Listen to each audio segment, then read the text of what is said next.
ಈಗಿನ ಕಾಲಕ್ಕೆ ಹೋಲಿಸ್ಕೊಂಡಾಗ ಈ ಎಲೆಕ್ಷನ್ ಟೈಮಲ್ಲೆಲ್ಲ ನಾವು ನ್ಯೂಸಲ್ಲಿ ಕ್ರಮೇಣವಾಗಿ ನೋಡ್ತಾ ಇರ್ತೀವಿ. ವಶೀಕರಣ ಮಾಡ್ಬಿಟ್ಟಿದ್ದಾರೆ ಅಂತೆಲ್ಲ ಅಂದ್ರೆ ಆ ಸ್ಟೇಟ್ಮೆಂಟ್ನ ಪಾಸ್ ಮಾಡ್ತಾರೆ ಕೆಲವೊಂದು ರಾಜಕಾರಣಿಗಳು.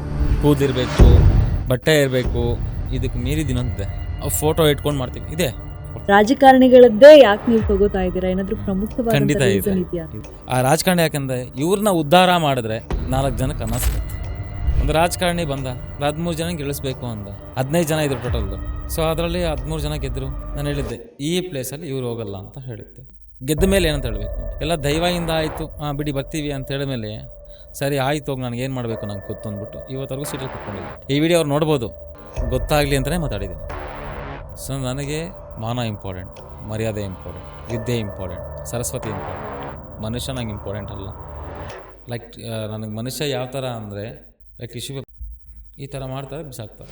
ನಾಗವಲ್ಲಿ ಇದು ಒಂದು ಅದು ಕದಾ ನಾವೇನು ಡೋರ್ ಅಂತ ಕರಿತೀವಿ, ದಿಗ್ಬಂಧನ ಮಾಡಿದ್ದೀವಿ. ಇಷ್ಟು ವರ್ಷ ತೆಗಿಯೋ ಹಾಗಿಲ್ಲ, ತೆಗೆದ್ರೆ ಆತ್ಮ ಹೊರಗೆ ಬರುತ್ತೆ. But is real story. ಈಗೂ ಅಲ್ಲಿ ಎಫೆಕ್ಟ್ ನಡೆಯುತ್ತೆ. ಅನಂತ ಪದ್ಮನಾಭಿ ದೇವಸ್ಥಾನದಲ್ಲಿ ನಿಮ್ಗೆ ಹೆಂಗೆ ರಾಶಿಗಟ್ಟಲೆ ಚಿನ್ನ, ಬೆಳ್ಳಿ, ವಜ್ರ, ವೈಡೂರ್ಯ ಸಿಕ್ತು. ಎ ಓಪನ್ ಮಾಡಿದ್ರು, ಬಿ ಓಪನ್ ಮಾಡಿದ್ರು, ಸಿ ಓಪನ್ ಮಾಡಿದ್ರು. ಈಗ ಇನ್ನೊಂದು ಯಾಕೆ ಓಪನ್ ಮಾಡೋಕ್ಕಾಗ್ತಿಲ್ಲ? ಯಾಕೆ? ಧೈರ್ಯ ಇದೆ, ಇಷ್ಟೊಂದು ಟೆಕ್ನಾಲಜಿ ಹೋಗ್ತಾ ಇದೆ, ಯಾಕೆ ಓಪನ್ ಮಾಡೋಕ್ಕಾಗಲಿಲ್ಲ? ಸರ್ಪ ಬಂಧನ ಅಂತ ಕರಿತೀವಿ. ತೆಗೀರಿ, ಧೈರ್ಯ ಇದೆ ನೋಡಿ. ನಮ್ಮ ಮಗನ ನಾವು ಯಾವ ರೀತಿ ಪ್ರೀತಿ ಮಾಡ್ತೀವೋ, ನಮ್ಮ ಹೆಂಡ್ತಿನ ಯಾವ ರೀತಿ ಪ್ರೀತಿ ಮಾಡ್ತೀವೋ, ದೈವತ್ವದಲ್ಲೂ ನಿಂಗೆ ಅದೇ ಇರಬೇಕು. ಪೀರಿಯಡ್ಸ್ ಆದಾಗ ದೇವಸ್ಥಾನಕ್ಕೆ ಹೋಗಬಾರ್ದು ಅಂತ ಕೇಳ್ತೀವಿ. ಏನಕ್ಕೋಸ್ಕರ ಹೋಗಬಾರ್ದು? ಮೈಲಿಗೆ ಆಗ್ಬಿಡತ್ತಾ? ಯಾರು ಹೇಳಿದ್ದು ಮೈಲಿಗೆ ಆಗುತ್ತಂತ? ತಾಂತ್ರಿಕ ಚಕ್ರ ಹೇಗೆ ಉಪಯುಕ್ತ ಆಗುತ್ತೆ? ಏನಿದೆ ತಾಂತ್ರಿಕ ಚಕ್ರ ಅಂದ್ರೆ ಏನು? ಒಂದು ನಿರ್ಮಲವಾದ ಒಂದು ಪ್ರದೇಶವನ್ನ, ನಿರ್ಮಲವಾದ ಒಂದು ಮನಸ್ಸನ್ನ, ನಿರ್ಮಲವಾದ ಒಂದು ಏನೂ ಪ್ರಾಣ ಇಲ್ದಿರಕೋತ ವಸ್ತುಗೆ ಪ್ರಾಣವನ್ನು ಕೊಡಕ್ಕಂಥದ್ದು. ಈ ದೇವ್ರ ಮೇಲೆ ಎತ್ಕೊಂಡು, ದೇವ್ರನ್ನ ಮೈ ಮೇಲೆ ಎತ್ಕೊಂಡು ತೆಂಗಿನಕಾಯಿ ಬಚ್ಚಿಕ್ಕೋದು, ವಸ್ತುಗಳು ಕಳೆದೋಗಿದೆ ಅಂತಿಕ್ಕೋದು, ತೋರಿಸು ಅಂತ ಹೇಳೋದು. ಏನು ನೀನು ದೇವ್ರನ್ನ ಪರೀಕ್ಷೆ ಮಾಡೋಷ್ಟು ದೊಡ್ಡವನ ನೀನು? ನಿನ್ನೆಷ್ಟು, ನಿನ್ನ ಯೋಗ್ಯತೆ ಎಷ್ಟು? ಒಂದು ನಾವು ಪೂಜೆ ಅಂತ ಇಟ್ಟಾಗ ಅದಕ್ಕೆ ಒಂದು ಶಕ್ತಿ ಒಂದು ಪರಿವರ್ತನೆ ಆಗುತ್ತೆ. ಆ ಶಕ್ತಿಗೆ ನೀನು ಭಂಗವನ್ನು ಮಾಡಿದಾಗ ನಿನಗೆ ಎಫೆಕ್ಟ್ ಹೊಡೆಯುತ್ತೆ. ಟೀಕೆ ಅಂತ ನೀನು ಮಾಡಬೇಕಾಗಿರೋದು ಬೇರೆ ವಿಚಾರದಲ್ಲಿ, ದೇವ್ರ ವಿಚಾರದಲ್ಲ. ವಶೀಕರಣ ಚಕ್ರ ಅಂತ ಒಂದು ಬರುತ್ತೆ. ಅದನ್ನು ತ್ರಿಕೋಣ ಆಕಾರದಲ್ಲಿ ಮಾಡಿಬಿಟ್ಟು ಕೆಲವೊಂದು ಬೀಜಾಕ್ಷರವನ್ನು ಹಾಕಿ ಜಂಬಿ ಮರದ ಕೆಳಗಡೆ ಇಟ್ಟಾಗ, ಆತನ ಬಟ್ಟೆ ಮತ್ತು ಆತನ ವಸ್ತುಗಳನ್ನು ಇಟ್ಟಾಗ ವಶೀಕರಣ ಆಗುತ್ತೆ. ಫಿಲಮಲ್ಲೆಲ್ಲ ಬರೀ ಕೆಟ್ಟದನ್ನೇ ಒಂದು ತೋರಿಸುವಂಥದ್ದು ನಾವು ನೋಡಿದ್ದೀವಿ. ಸಂಭೋಗ ವಶೀಕರಣ ಇರುತ್ತೆ, ಸ್ತ್ರೀ ವಶೀಕರಣ ಇರುತ್ತೆ, ಪುರುಷ ವಶೀಕರಣ ಇರುತ್ತೆ, ದುಂಡ ವಶೀಕರಣ ಇರುತ್ತೆ. ಸೊ ಮನುಷ್ಯನಿಗೆ ಯಾವ ರೀತಿ ಬದಲಾವಣೆಯನ್ನು ಮಾಡ್ಕೊಬೋದು ಆ ಥರ. ನೀವು ದುಡ್ಡು ಕೊಡ್ತೀರಾ, ನಾನು ಮಾಡಿಸ್ಬಿಡ್ತೀನಿ ಅಂದರೆ ಆ ಥರ ಮನುಷ್ಯ ಇಲ್ಲ ಇಲ್ಲಿ. ಎಲ್ಲರಿಗೂ ನಮಸ್ಕಾರ. ವಿಶೇಷ ಪಾಡ್ಕಾಸ್ಟ್ ಮಾಂತ್ರಿಕ ಬ್ರಹ್ಮ ವಿಶೇಷ ಪಾಡ್ಕಾಸ್ಟ್ಗೆ ಸ್ವಾಗತ, ಸುಸ್ವಾಗತ. ನಾನು ಯಾರ ಮನೆಗೆ ಅಂದರೆ ಸರಿಸಾಗಿ ಹೋಗಲ್ಲ. ನಾನು ದೊಡ್ಡ ದೊಡ್ಡ ಈ ಥರ ಕೊಂಡೋಗಿ ಮಾತ್ರ ಹೋಗ್ತೀನಿ ಅಷ್ಟೇ. ಇನ್ನೊಂದು ಅವ್ರದ್ದೇ ಭೂಮಿ ಆಗಿರಬೇಕು, ಅವ್ರದ್ದೇ ಒಂದು ಕೆಲಸ, ಅವ್ರದ್ದೇ ಒಂದು ಸ್ಥಳ ಆಗಿರಬೇಕು ಅಂಥದ್ದೆಲ್ಲ ನಾನು ಮಾಡ್ಕೊಡ್ತೀನಿ. ನನ್ನ ಹತ್ರ ರಿಸ್ಟ್ರಿಕ್ಷನ್ ಜಾಸ್ತಿ ಇದೆ. ನನ್ನ ಹತ್ರ ಮಾಡಿಸ್ಕೊಬೇಕಂದ್ರೆ ಸಲೀಸಲ್ಲ. ನೀವು ದುಡ್ಡು ಕೊಡ್ತೀರಾ, ನಾನು ಮಾಡಿಸ್ಬಿಡ್ತೀನಿ ಅಂದರೆ ಆ ಥರ ಮನುಷ್ಯ ಇಲ್ಲ ಇಲ್ಲಿ. ನಿಮ್ಮ ದುಡ್ಡು 4 ದಿನ ಖರ್ಚು ಮಾಡಿ ಬಿಸಾಕ್ಬಿಡ್ತೇನೆ, ಅದೆಲ್ಲ ನಂಗೆ ಬೇಕಾಗಿರೋದು. ನನ್ನ ಹತ್ರ ಬಂದ ಮೇಲೆ ನಿನಗೇನಾಯಿತು? ನಿನ್ನ ಸ್ಥಳ ಆಗಿರ್ಬೇಕು. ನಂದೊಂದು ಕೆಲವೊಂದು ತುಂಬ ರಿಸ್ಟ್ರಿಕ್ಷನ್ ಇದೆ. ಆ ರಿಸ್ಟ್ರಿಕ್ಷನ್ಗೆ ಒಪ್ಕೊಂಡ್ರೆ ಮಾತ್ರ ನಾನು ಪೂಜೆಗೆ ಹೋಗ್ತೀನಿ, ಇಲ್ಲಾಂದ್ರೆ ಹೋಗಲ್ಲ. ಯಾಕೆ ಬೇಕಮ್ಮ? ಹೌದು. ಆಮೇಲೆ ನಮಗೆ ಯಾಕೆ ಬೇಕು? ಹೌದು. ಜನ ತುಂಬಾ ಇಂಟೆಲಿಜೆನ್ಸ್ ಇದ್ದಾರೆ. ಆಮೇಲೆ ಹೇಳ್ಬಿಡ್ತಾರೆ, ನೀವು ಹೇಳಿದ್ದ ಒಂದು ಮಾಡಿದ್ದೆ ಒಂದು ಅಂತ ಹೇಳ್ತಾರೆ. ನನ್ನೊಂದು ಇದಾದಾಗ, ನನ್ನ ಒಂದು ರಿಸ್ಟ್ರಿಕ್ಷನ್ ಒಪ್ಕೊಂಡಾಗ ನಾನು ಪೂಜೆ ಮಾಡಿಕೊಡ್ತೀನಿ. ನಾನು ಲಾಸ್ಟ್ ವಿಡಿಯೋದಲ್ಲಿ ಹೇಳಿದ್ದೆ, ವರಾಯು ಅಂತ ಒಂದು ಚಾನಲ್ ಬರುತ್ತೆ, ಅದರಲ್ಲೂ ಕೂಡ ಹೇಳಿದ್ದೆ, ನೀನು ತಾಕತ್ತಿದ್ರೆ ನಿಂತ್ಕೋ ಅಂತ ಹೇಳಿದ್ದೀನಿ. ನೀನು ನಿಂತ್ಕೊಂಡು ತಾಕತ್ತಿದ್ರೆ, ನೀನು ರಾಜ್ಯದಲ್ಲಿ ನೀನು ಗೆಲ್ಲಬೇಕು, ನೀನು ಮಾಡಬೇಕು, ನೀನು ರಾಜ್ಯದಲ್ಲಿ ಹೋಗಬೇಕು, ನಾನು ಜನರಿಗೆ ಪರಿಹಾರ ಮಾಡಬೇಕು, ನಾನು ಜನರಿಗೆ ಕಷ್ಟನ ಆದ್ಕೊಬೇಕು, ನಾನು ರಾಜಕೀಯಕ್ಕೆ ಹೋಗಬೇಕು ಅಂತ ಇದ್ದಾಗ, ಗೆಲ್ಲಬೇಕು ಅಂತಿದ್ದಾಗ ನಿನ್ನ ಹತ್ರ ಒಂದು ಶಕ್ತಿ ಇರಬೇಕು. ದುಡ್ಡಿದ್ರೆ ಸಾಲದು, ಆಯ್ತಾ? ವಿದ್ಯೆ ಇರಬೇಕು, ಬುದ್ಧಿ ಇರಬೇಕು, ನಿನ್ನ ಹಿಂದೆ ಒಂದು ಗುರು ಇರಬೇಕು. ತುಂಬಾ ಇಂಪಾರ್ಟೆಂಟ್. ಯಾರಾದ್ರೂ ನಿಜವಾಗ್ಲೂ ಮನ್ಸಾರೆ ಹೇಳ್ಕೊಟ್ಟಿರೋರು ಇರ್ಬೇಕಾ ವಿದ್ಯೆಗಳನ್ನ. ಈ ಇದೆಲ್ಲದ್ರೆ ಹಿಂಗೆ ಹೋಗುತ್ತೆ. ನಿಮಗೆ ಇನ್ನೂ ಗೊತ್ತಿಲ್ಲ. 100% 200% ನಿಮ್ಮ ರಾಜಕಾರಣ ಕೆಲವರು ಇರ್ತಾರೆ, ಈ ಪಕ್ಕದಲ್ಲಿ ಇರ್ತಾರೆ. ಒಂದು MLA ಆಗಿರ್ಬೋದು, ಒಂದು MP ಆಗಿರ್ಬೋದು, ಪಕ್ಕದಲ್ಲಿ ಬಿಡ್ತಾರೆ. ಅವ್ರ ಮೈಂಡ್ ಸೆಟ್ ಕರೆಕ್ಟ್ ಆಗಿರುತ್ತೆ. ಇವ್ರ ಪಕ್ಕದಲ್ಲಿ ಹಾಳು ಮಾಡ್ತಾರೆ. ಯಾಕೆ ಹಾಳು ಮಾಡ್ತಂದ್ರೆ, ಒಂದು ಗುರು ಅಂತ ಅವನಿಗೆ ಇಲ್ಲಿ ಹೋದ್ರೆ ಒಳ್ಳೇದಾ ಕೆಟ್ಟದಾ, ಇಲ್ಲಿ ಕೈ ಇಕ್ಕಿದ್ರೆ ಕರೆಕ್ಟಾಗಿ ನಡೆಯತ್ತಾ ನಡೆಯಲ್ವಾ, ಕರೆಕ್ಟಾಗಿರೋ ಅವ್ನಿಗೆ ಹೇಳ್ತಾ ಇದ್ದೀನಿ, ನಾನು ಒಬ್ಬನಿಗೆ ಅಂತ ಹೇಳ್ತಿಲ್ಲ, ಕರೆಕ್ಟಾಗಿರೋ ಯಾರಿಗೇ ಆಗಿರಲಿ. ಅದಕ್ಕೆ ಆ ಇದರಲ್ಲಿ ಕೈ ಇಕ್ಕಿದ್ರೆ ನಾನು ಒಳ್ಳೇದಾಗ್ತದನಾ ಕೆಟ್ಟದಾಗತ್ತಾ, ಈ ಭೂಮಿ ಕೈ ಇಕ್ಕಿದ್ರೆ ಒಳ್ಳೇದಾಗತ್ತಾ ಕೆಟ್ಟದಾಗತ್ತಾ, ನಿಜವಾಗ್ಲೂ ಆಗತ್ತಾ ಬಿಡತ್ತಾ, ಎಷ್ಟು ಮಾತ್ರ ಫಲ ಕೊಡಕತ್ತದ ಒಂದು ಇರಬೇಕು. ನಿನ್ನ ಪಕ್ಕದಲ್ಲಿ ಕಾಸಿಗೆ ಆಸೆ ಪಡೋನು, ನಾಳೆ ಅಲ್ಲಿ ಲಾಸ್ ಆಯಿತು, ನಿನಗೆ ಲಾಸ್ ಆಗೋದು. ಅದಕ್ಕೆ ಏನಕ್ಕೆ ಒಂದು ರಾಜನ ಹತ್ರ ಹಿಂದಿನ ಕಾಲದಲ್ಲಿ ಪೌರೋಹಿತರಿದ್ರು, ಮಂತ್ರಿಗಳಿದ್ರು, ನರ್ತಕಿಯರಿದ್ರು, ಏನಕ್ಕೆ ಇಡ್ತಾ ಇದ್ರು? ಅವ್ರಿಗೆ ಯಾವ ಟೈಮಿಗೆ ಏನು ಸೊಲ್ಯೂಷನ್ ಬೇಕೋ ಅವ್ರ ಹತ್ರ ತಗೊತಾ ಇದ್ರು. ಗುರುಜಿ, ನೀವು ಮಾತಾಡ್ತಾ ರಾಜಕಾರಣಿಗಳ ಬಗ್ಗೆ ಬಹಳಷ್ಟು ಹೇಳ್ತಾ ಇದ್ದೀರಾ. ಅಂದ್ರೆ ಈ ಚಕ್ರದ ವಿಷಯವಾಗಿ ನಾವು ಮಾತಾಡ್ತಾ ಇರುವಾಗ, ಅಂದ್ರೆ ಈಗಿನ ಕಾಲಕ್ಕೆ ಹೋಲಿಸ್ಕೊಂಡಾಗ ಈ ಎಲೆಕ್ಷನ್ ಟೈಮಲ್ಲೆಲ್ಲ ನಾವು ನ್ಯೂಸಲ್ಲಿ ಕ್ರಮೇಣವಾಗಿ ನೋಡ್ತಾ ಇರ್ತೀವಿ, ವಶೀಕರಣ ಮಾಡ್ಬಿಟ್ಟಿದ್ದಾರೆ ಅಂತೆಲ್ಲ ಅಂದ್ರೆ ಆ ಸ್ಟೇಟ್ಮೆಂಟ್ನ ಪಾಸ್ ಮಾಡ್ತಾರೆ ಕೆಲವೊಂದು ರಾಜಕಾರಣಿಗಳು. ಅದು ನಿಜವಾಗ್ಲೂ ಆಗತ್ತಾ? ಆ ಸಮಯಕ್ಕೆ ಬಂದು ಮಾಡಿಸ್ತಾರೆ ಅಂಡ್ ಬೇರೆ ಯಾರೋ ಆ ಸ್ಟೇಟ್ಮೆಂಟ್ನ ಪಾಸ್ ಮಾಡೋದು, ಅಂದ್ರೆ ನಿಮ್ಮಲ್ಲಿ ಆ ಥರ ಬಂದು ಯಾರಾದರೂ ಆ ಥರದ್ದು ಒಂದಷ್ಟು? ಇದೆ ಬೇಜಾನಿದೆ. ಯಾವುದೇ ಒಂದು ವ್ಯಕ್ತಿಯ ವಸ್ತುಗಳನ್ನ ಬಿಟ್ಟು ನಾವು ಇನ್ನೇನ ಬೇರೆ ತಗೊಂಡು ಮಾಡ್ತೀವಿ ಅಂದ್ರೆ ಆಗಲ್ಲ. ಆ ವ್ಯಕ್ತಿಯ ವಸ್ತುಗಳು ಬೇಕೇ ಬೇಕು. ವ್ಯಕ್ತಿಯ ವಸ್ತುಗಳು, ಈ ಸ್ವೆಟ್ ನಮ್ಮ ಒಂದು ಎದೆಗೆ ಈಗ ಇದಿದೆ ಆಯ್ತಾ, ಶಾಲು ಇದೆ, ಇದನ್ನ ನನ್ನ ಸ್ವೆಟ್ಗೆ ಅಂಟಿರ್ಬೇಕು, ನನ್ನ ಮೈಗೆ ಅಂಟಿದ್ರೆ ನಾನು ಅದನ್ನ ಮಾಡಕ್ ಸಾಧ್ಯ. ಅಥವಾ ಕೂದಲು, ಉಗುರು ಅಂತ ನಾವೇನು ಇವೆಲ್ಲ ಸಾಧ್ಯ ಇರುತ್ತೆ. ಉಗುರು, ಕೂದಲು ಎಲ್ಲ ನಾರ್ಮಲ್, ಎಲ್ಲ ಗೊತ್ತಿರೋದೇ ಇದು. ಹೌದು, ಕೂದಲಿರ್ಬೇಕು, ಬಟ್ಟೆ ಇರಬೇಕು, ಆಯ್ತಾ. ಇದಕ್ಕಿಂತ ಮೀರಿದ್ದು ಇನ್ನೊಂದಿರಬೇಕು ಅಂತ ಎಲ್ಲರಿಗೂ ಗೊತ್ತಿರೋದೆ. ಇದಕ್ಕೆ ಮೀರಿದ್ದು ಇನ್ನೊಂದಿದೆ. ಫೋಟೋ ಇಟ್ಕೊಂಡು ಮಾಡ್ತೀವಿ, ಇದೆ ಫೋಟೋ ಇಟ್ಕೊಂಡು ಅಂದರೆ ಏನಕ್ಕೆ ಫೋಟೋ ಇಸ್ಕೊಂಡು ಮಾಡ್ತೀವಿ ಅಂದರೆ ಭಾವಚಿತ್ರ ಲಕ್ಷಣಗಳು ತಗೊತೀವಿ ಅಷ್ಟೇ. ಭಾವಚಿತ್ರ ಲಕ್ಷಣಗಳು ತಗೊತೀವಿ. ಆ ಬೊಂಬೆಯನ್ನು ಮಾಡಿದಾಗ ಆ ಭಾವಚಿತ್ರ ಲಕ್ಷಣಗಳು ತಗೊತೀವಿ, ಆಯಿತಾ. ಸೊ ಇದಕ್ಕೋಸ್ಕರ ನಾವು ಅದನ್ನು ಮಾಡ್ತಾ ಇರ್ತೀವಿ ಅಷ್ಟೇ. ವ್ಯಕ್ತಿ ಆಪೋಸಿಟ್ ಯಾವುದೇ ಬಟ್ಟೆ ಇರಲಿ, ಈ ಬಟ್ಟೆನೂ ಆ ಬಟ್ಟೆನೂ ಎರಡೂ ಲೈಕ್ ಹಾಕಿದ್ರೆ ಆಗೋದು ಅದು.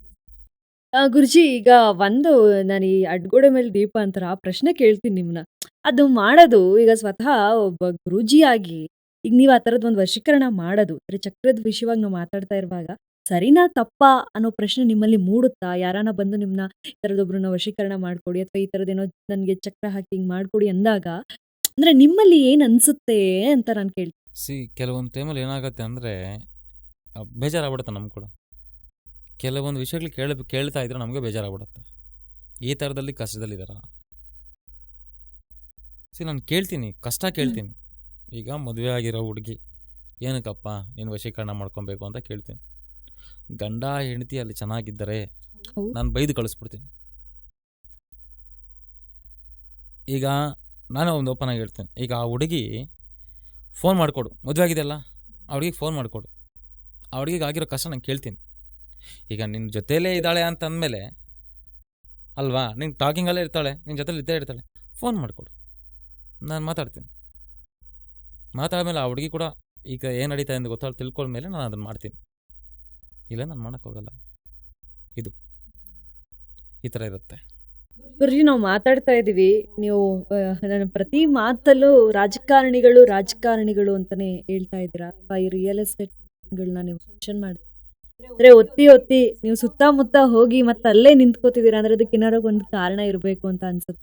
ರಾಜಕಾರಣಿಗಳದ್ದೇ ಯಾಕೆ ನೀವು ತಗೋತಾ ಇದ್ದೀರಾ? ಏನಾದರೂ ಪ್ರಮುಖವಾದ ರೀಸನ್ ಇದೆಯಾ? ಇದಕ್ಕೆ ಯಾಕೆ ಅಂದರೆ, ಈಗ ನಾನು ಇದನ್ನು ಮಾಡ್ಕೊಡ್ತೀನಿ ಬರ್ರಿ ಅಪ್ಪ ಅಂದ್ರೆ ಯಾರೂ ಬರಲ್ಲ.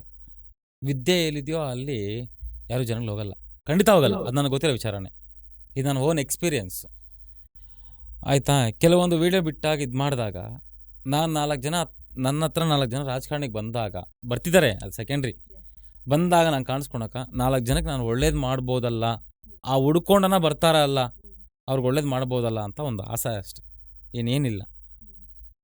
ಮತ್ತು ಆ ರಾಜಕಾರಣಿ ಯಾಕಂದರೆ ಇವ್ರನ್ನ ಉದ್ಧಾರ ಮಾಡಿದ್ರೆ 4 ಜನಕ್ಕೆ ಅನ್ನ ಸಿಗತ್ತೆ,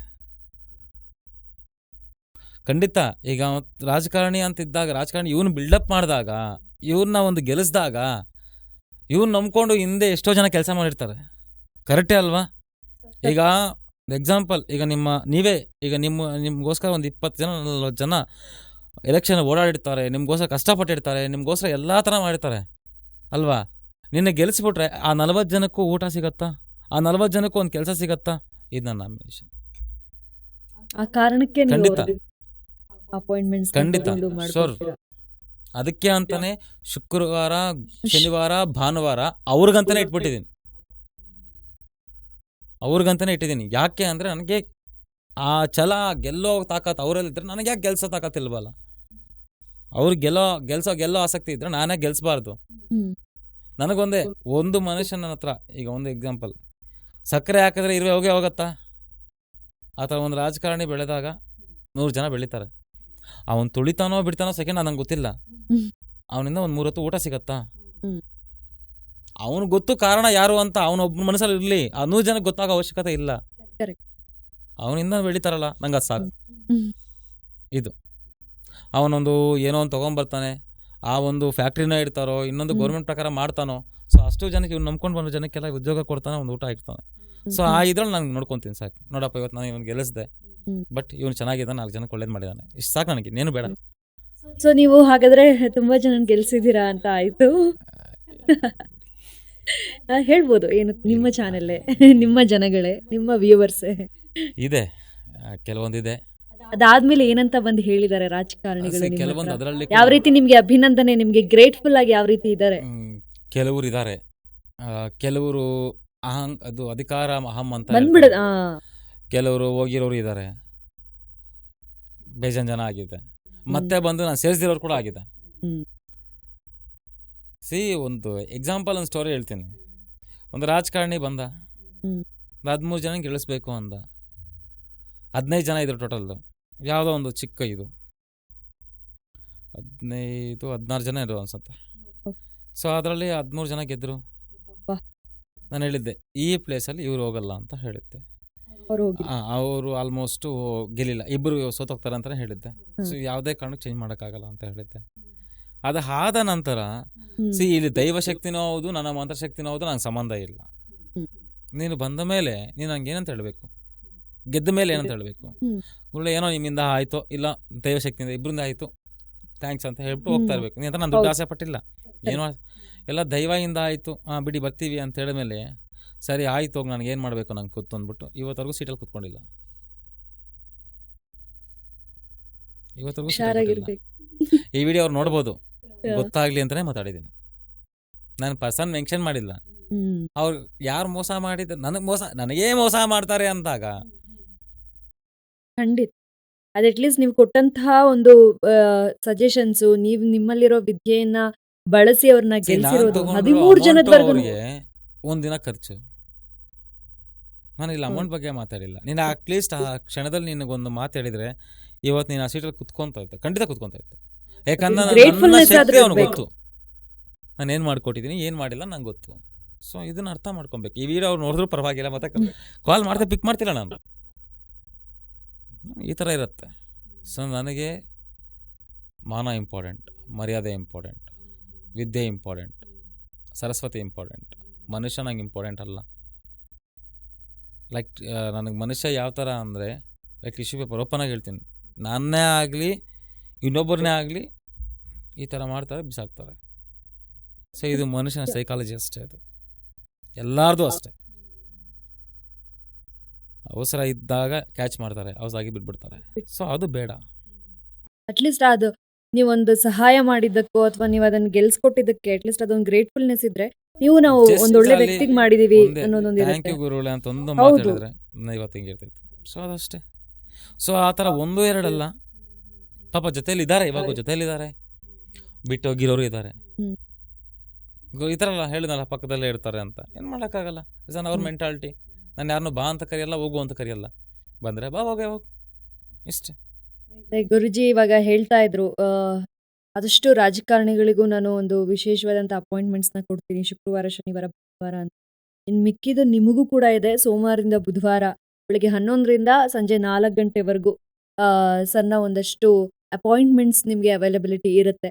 ನೀವು ಕೂಡ ಬಂದು ಎಷ್ಟು ಸಾಧ್ಯ ಆಗುತ್ತೆ ಅಷ್ಟು ನೀವು ಬಳಸ್ಕೋಬಹುದು ಆ ವಿದ್ಯೆಯನ್ನು. ಗುರೂಜಿಯವ್ರ ಹತ್ರ ನಿಮ್ಗೆ ಏನೇನು ನಿಮ್ಮ ಸಮಸ್ಯೆಗಳಿರುತ್ತೆ ಅದನ್ನು ಪರಿಹಾರವನ್ನು ಕಂಡುಕೊಳ್ಬಹುದು ಅಂತ ಹೇಳ್ತಾ ಮುಂದಿನ ಪ್ರಶ್ನೆಗೆ ಹೋಗೋಣ ಗುರೂಜಿ. ಇದೊಂದು ಫ್ಯಾಂಟಸಿ ಪ್ರಶ್ನೆ ಅಂತನಾದರೂ ತಗೋಬೋದು, ಅಥವಾ ಈ ಹುಡುಗಿಗೇನೋ ಗೊತ್ತಿಲ್ವಾ, ತನ ಹೇಳ್ಬೇಕಂತನಾದ್ರೆ ನೀವು ತಗೋಬೋದು. ನಿಮ್ಗೆ ಆಪ್ತ ಮಿತ್ರ ಫಿಲ್ಮ್ ಗೊತ್ತೇ ಹೇಳಿ. ಗೊತ್ತೇ ಇದೆ. ಗೊತ್ತಿದೆ. ಆ ಕಥೆ ಅದೇ ಎಲ್ರಿಗೂ ಗೊತ್ತಿದೆ. ಎಲ್ಲ ಭಾಷೆಯವ್ರಿಗೂ ಗೊತ್ತಿದೆ. ಎಲ್ಲರಿಗೂ ಗೊತ್ತಿದೆ. ನಾಗವಲ್ಲಿ ಇದು ಒಂದು ಅದು ಕದಾ ನಾವೇನ್ ಡೋರ್ ಅಂತ ಕರಿತೀವಿ. ದಿಗ್ಬಂಧನ ಮಾಡಿದೀವಿ. ಇಷ್ಟು ವರ್ಷ ತೆಗ್ಯೋ ಹಾಗಿಲ್ಲ. ತೆಗೆದ್ರೆ ಆತ್ಮ ಹೊರಗೆ ಬರುತ್ತೆ. ಇನ್ನೊಬ್ರಿಗೆ ಯಾರಿಗೋ ಹೋಗುತ್ತೆ ಅನ್ನೋದು ಅದು ನಮಗೆ ಕಥೆ ನಿಮಗೆ ಗೊತ್ತಿರೋದು. ರಿಯಲ್ ಆಗಿ ನಾಗಬಲಿ ಅನ್ನೋದಿದೆಲ್ಲ ಗೊತ್ತಾ? ಇಸ್ ಅ ಆಗಿನ real fact. Yes yes but ಅದನ್ನ ಸಿನಿಮಾದಲ್ಲಿ ಎಷ್ಟರ ಮಟ್ಟಕ್ಕೆ ನಿಜವಾಗಿ ತೋರಿಸಿದ್ದಾರೆ ಅನ್ನೋದು. ನಿಮಗೆ ಸಿನಿಮಾ ಬಗ್ಗೆ ಗೊತ್ತಿದೆ ಅನ್ಸುತ್ತೆ. ಮತ್ತೆ ನಾನು ಹೇಳೋ ಅವಶ್ಯಕತೆ ಇಲ್ಲ. ಈಗ ಇಟ್ಟಾಗ್ಲಿಬೇಕಂದ್ರೆ ನಾನು ಏನು ಬೇಕೋ ಅಲ್ಲಿ ಕ್ರಿಯೇಟ್ ಮಾಡಬೇಕು ಅಲ್ವಾ? ಏನು ಬೇಕೋ ಕ್ರಿಯೇಟ್ ಮಾಡಬೇಕು. ಎಷ್ಟೋ ಜನ ಅದನ್ನ ನಂಬಿಟ್ಟಿದ್ದಾರೆ. ಅದಕ್ಕಾಗಿ ಇಲ್ಲ, ಇಸ್ ಕೇಳಿದ್ರು. ಅ ರಿಯಲ್ ಫ್ಯಾಕ್ಟ್ ಇದೆ. ಎಸ್ ಎಸ್ ತಂಜಾವೂರಲ್ಲಿ ಹ್ಮ್ ಇರೋದು. ತಂಜಾವೂರಲ್ಲಿ ಆ್ಯಕ್ಚುಲಿ ತಮಿಳ್ನಾಡು ಅದು. ಹ್ಮ್ ತಂಜಾವೂರಲ್ಲಿ ಅದು ರಿಯಲ್ ಫ್ಯಾಕ್ಟು. ಒಂದು ಭರತನಾಟ್ಯನೂ ಹೌದು. ಹ್ಮ್ ಸೊ ಅವರು ಸೇಮ್ ಒಂದು ರಾಜ ಇದಾಗಿರೋದು ಹೌದು. ಬಟ್ ಸೇಮ್ ಸ್ಟೋರಿನೇ ಕರೆಕ್ಟ್ ಆಗಿದೆ. ಇಲ್ಲಿ ನಿಮ್ಗೆ ಗೊತ್ತಿರತ್ತೆ, ಎಡಿಟಿಂಗು ಅದು ಇದು ಗೊತ್ತಿರತ್ತೆ. ಸೊ ಅದನ್ನು ಇದು ಮಾಡಿದ್ದಾರೆ ಅಷ್ಟುಬಿಟ್ರೆ. But is real story. ಈಗೂ ಅಲ್ಲಿ ಎಫೆಕ್ಟ್ ನಡೆಯುತ್ತೆ, ಈಗಲೂ ಇದೆ. ಈ ಸರ್ಪಾಕಾರ ಅನ್ನೋದೆಲ್ಲ ಹ್ಮ್. ಸುಳ್ಳು, ಹ್ಮ್ ಇದೆಲ್ಲ ಸುಳ್ಳು. ಹ್ಮ್ ಹ್ಮ್ ಬಟ್ ಏನಂದರೆ ರಿಯಲ್ ಆತ್ಮ ಅನ್ನೋಕ್ಕಂಥದ್ದು ಇದೆ, ಆಯಿತಾ? ಸೊ ಈಗ ಅವೆಲ್ಲ ನಂಬ್ಕೊಂಡಿದ್ರೆ ನೀವು ಹಂಗಾದ್ರೆ ಈಗ ನೀವು ನಮಗೆ ನಿಧಿ ಸಿಕ್ಕಿದೆ. ಹೌದು. ಇಲ್ಲಿ ಕೇರಳದಲ್ಲಿ ಅನಂತ ಪದ್ಮನಾಭ ಸ್ವಾಮಿ ದೇವಸ್ಥಾನ ಇದೆ. ಹ್ಮ್ ಅನಂತ ಪದ್ಮನಾಭಿ ದೇವಸ್ಥಾನದಲ್ಲಿ ನಿಮ್ಗೆ ಹೆಂಗೆ ರಾಶಿಗಟ್ಟಲೆ ಚಿನ್ನ, ಬೆಳ್ಳಿ, ವಜ್ರ, ವೈಡೂರ್ಯ ಸಿಕ್ತು? ಹೌದು. ಎ ಓಪನ್ ಮಾಡಿದ್ರು, ಬಿ ಓಪನ್ ಮಾಡಿದ್ರು, ಸಿ ಓಪನ್ ಮಾಡಿದ್ರು. ಈಗ ಇನ್ನೊಂದು ಯಾಕೆ ಓಪನ್ ಮಾಡೋಕ್ಕಾಗ್ತಿಲ್ಲ?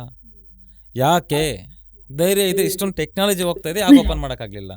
ಹೌದು. ಸರ್ಪ ಕಟ್ಟು ಅಂತ ಇದೆ, ಸರ್ಪ ಬಂಧನ ಅಂತ ಕರಿತೀವಿ. ತೆಗೀರಿ, ಧೈರ್ಯ ಇದೆ ನೋಡೋಣ. ಈಗ ಒಂದ್ಸತಿ ಓಪನ್ ಮಾಡಿದ್ದಕ್ಕೆ ಅಲ್ಲಿ ಕೇರಳದಲ್ಲಿ ಭೂಕಂಪ ಆಯಿತು, ಹೌದು. ಆಯ್ತಾ? ಎಷ್ಟೋ ಬೆಟ್ಟ. ಜನ ರಾಶಿ ಜನ ಸಾತರು. ಹಿಂಗಿರತ್ತೆ ಪ್ರಕೃತಿಯ ನಿಯಮಕ್ಕೆ ಮಾಡಿದ್ರೆ ಹಿಂಗಿರತ್ತೆ. ಕೆಲವೊಂದು ಬಂಧನಗಳನ್ನು ಮಾಡಿರ್ತೀವಿ, ಕೆಲವೊಂದು ತಂತ್ರ ಪಂಡಿತರು ಅನ್ನೋದು ಅದಕ್ಕಂತಲೇ ಹುಟ್ಟಿದ್ದಾರೆ. ಲಾಸ್ಟ್ ಒಂದು ಕ್ವಶನ್ ಹೇಳ್ತೀನಿ ನೋಡಿ. ಹ್ಮ್ ನಿಮ್ಗೆ ಏನು ಬೇಕೋ ದಕ್ಸ್ಕೊಂಡಿದೆ ತಂತ್ರ, Correct. ಆಯ್ತಾ? ನಿಮ್ಗೆ ಏನು ಬೇಡ ಅನ್ನಕ್ಕಂಥದ್ದೇ ಸಾತ್ವಿಕ ತಲುಪುತ್ತೆ, ಅದೇ ಋಗ್ವೇದ, ಯಜುರ್ವೇದ ಅಷ್ಟೇ. So as same as it is opposite ಅಷ್ಟೇ ಅದು ಸಾತ್ವಿಕ ಹಾಗೆ ತಾಂತ್ರಿಕ ಅನ್ನೋದು. ಹ್ಮ್ ಅವನು ಅವಳು ತದ್ವಿರುದ್ಧ ಅಷ್ಟೇ ಇದು. ಹ್ಮ್ ಆ ಹ್ಮ್ ತದ್ವಿರುದ್ಧದಲ್ಲಿ ನಾನು ಎಷ್ಟು ನಿಯತ್ತಾಗಿದ್ದೀನಿ ಅನ್ನೋದು ಇಂಪಾರ್ಟೆಂಟ್. ಹ್ಮ್ ಅದು. ಹ್ಮ್ ಇನ್ನು ಸಾತ್ವಿಕ ಚಕ್ರಗಳು ಅಂತ ಮಾತಾಡೋಣ. ಈಗ ಅದ್ರ ಬಗ್ಗೆನೂ ಒಂದಷ್ಟು ಖಂಡಿತ ಗೊತ್ತಿರುತ್ತೆ. ಸಾತ್ವಿಕ ಬಗ್ಗೆ ಯಾಕಂದ್ರೆ ಹೆಚ್ಚಾಗಿ ನಾನು ಮಾತಾಡೋಕ್ಕೆ ಇಷ್ಟ ಇಲ್ಲ. ಹ್ಮ್ ಅದು ಹ್ಮ್ ಓಪನ್ ಆಗಿ ಹೇಳ್ತೀನಿ. ಯಾಕೆ ಅಂದರೆ ಇದರಲ್ಲಿ ತುಂಬ ಇದಾಗ್ಬಿಡುತ್ತೆ. ಯಾವ ಚಕ್ರ, ಧನಾಕರ್ಷಣ ಚಕ್ರಗಳಿರುತ್ತೆ, ಜನಾಕರ್ಷಣ ಚಕ್ರಗಳಿರುತ್ತೆ, ಮತ್ತು ಸಿ ಚಕ್ರ ಇರುತ್ತೆ. ನಾನ್ ಕೇಳಕ್ ಹೊರಟಿದ್ ಕ್ವೆಶನ್ನೇ ಅದು. ಈಗ ಇತ್ತೀಚಿನ ಒಂದ್ 3 ವರ್ಷಗಳ ಕಾಲದಿಂದ ಎಲ್ಲಾ ದೇವಸ್ಥಾನಗಳಲ್ಲೂ ಶ್ರೀಚಕ್ರವನ್ನು ಒಂದು ಫ್ಯಾಂಟಸಿ ಆಗಿ ಉಪಯೋಗಿಸ್ಕೊಳ್ಳುವಂತ ಕೆಲಸಗಳು ನಡೀತಾ ಇದೆ. ಅಂದ್ರೆ ದೇವಸ್ಥಾನಗಳಲ್ಲೇ ನಾವು ಬಿಲ್ಟ್ ಮಾಡಿದೀವಿ, ಹಿಂಗಷ್ಟು ಮೂಲೆಗಳಿಂದ ನಾವು ತಂದು ಇದನ್ನ ಮಾಡಿದೀವಿ, ಅಥವಾ ನಾವೇ ಪ್ರಿಪೇರ್ ಮಾಡಿ ಜನಕ್ಕೆ ಕೊಡ್ತೀವಿ, ಈ ಮೂಲೆಯಲ್ಲಿ ಪೂಜೆ ಮಾಡಿದ್ರೆ ಒಳ್ಳೇದಾಗತ್ತೆ. ಆ ಶ್ರೀಚಕ್ರ ಅನ್ನೋವಂಥದ್ದನ್ನ ಒಂದಷ್ಟು ಅಡ್ವರ್ಟೈಸ್ಮೆಂಟ್ಗೆ ಅಥವಾ ಒಂದಷ್ಟು ಈಗ ಬಿಸ್ನೆಸ್ಗೆ ಬಳಸ್ಕೊಳ್ಳುವಂಥದ್ದು ಯಾವತ್ತನಾಗಲಿ ನಡೀತಾ ನನ್ನ ಇದೆ. ನಮ್ಮ ಜ್ಯೋತಿಷಾಲಯಕ್ಕೆ ಬನ್ನಿ, ಇವತ್ತವರೆಗೂ ನಾನು ಒಬ್ರಿಗೊಂದು ಚಕ್ರ ಕೊಟ್ಟಿರೋದಾಗಲಿ, ಚಕ್ರ ಮೀನ್ಸ್ ಜನಾಕರ್ಷಣ ಚಕ್ರ ಕೊಟ್ಟಿದ್ದೀನಿ, ಸಿ ಚಕ್ರ ಕೊಟ್ಟಿರೋದಾಗಲಿ, ಕರಂಗಮಲೆ ಕೊಡೋದಾಗಲಿ, ತಾಯತಿಗಳು ಕೊಡೋದಾಗಲಿ, ಇವೆಲ್ಲ ನಾನು ಮಾಡೋಕ್ಕೋಗಲ್ಲ, ಆಯಿತಾ? ಇದೆಲ್ಲಿದೆ? ಇದನ್ನು ಚಿಕ್ಕ ದೇವಸ್ಥಾನದವ್ರು ಇರ್ತಾರಲ್ವ, ಸೊ ಇವ್ರಿಗೆ ಏನೋ ಒಂದು ಬಿಸ್ನೆಸ್ ಮಾಡಬೇಕು. ಅದನ್ನು ಯಾವ ರೀತಿ ಮಾಡಬೇಕು? ಸರಿ ಹೋಗ್ಲಿ, ಅದನ್ನು ಕರೆಕ್ಟಾಗಿ ಮಾಡ್ತಾರಾ? ಹೋಗ್ಲಿ, ಏನೋ ಮಾಡ್ಕೊತಿದ್ದಾರೆ ಪಾಪ, ಬೇಡ ಅನ್ನಲ್ಲ. ಅದನ್ನು ಕರೆಕ್ಟಾಗಿ ಮಾಡ್ತಾರಾ?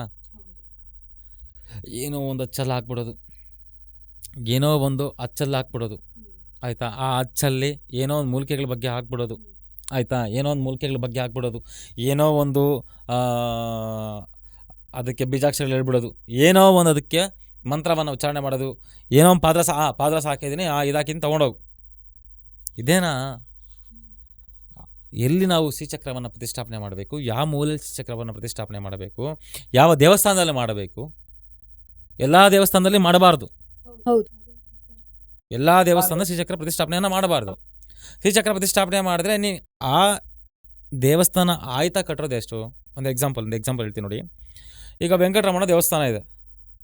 ವೆಂಕಟರಮಣ ದೇವಸ್ಥಾನದಲ್ಲಿ ಆಯಗಳು ಎಲ್ಲ ಹಾಕಿರ್ತಾರೆ. ಫಸ್ಟೇ ಪಾಯ ಪೂಜೆ ಎಲ್ಲ ಮಾಡಿರ್ತೀವಿ ಅಲ್ವಾ? ಬಿಫೋರ್ ದೇವಸ್ಥಾನ ಕಟ್ಟಕ್ಕೆ ಮುಂಚೆ ನೀನು ಫಸ್ಟೇ ಮೂಲ ವಿಗ್ರಹನೆಲ್ಲ ತಂದುಬಿಟ್ಟು ಇಕ್ಕಿರ್ತೀರ ಅಲ್ವಾ? ಇಕ್ಬಿಟ್ಟು ಆ ದೇವಾಲಯಕ್ಕೆ ಎಷ್ಟು ಬೇಕೋ ಆ ಗರ್ಭಗುಡಿಗೆ ಆ ವಿಗ್ರಹಕ್ಕೆ ಎಷ್ಟು ಬೇಕೋ ಅಷ್ಟು ನಾವು ಆಕರ್ಷಣೆಯನ್ನು ಹಾಕಿ ಮಾಡಿಕ್ಕಿಡ್ತೀವಿ. ಕರೆಕ್ಟ್ ಅಲ್ವಾ? ಹೌದು ಫಸ್ಟ್ ಚಕ್ರಗಳು ಹಾಕಿರ್ತೀವಿ, ಎಲ್ಲ ಮಾಡ್ತೀವಿ.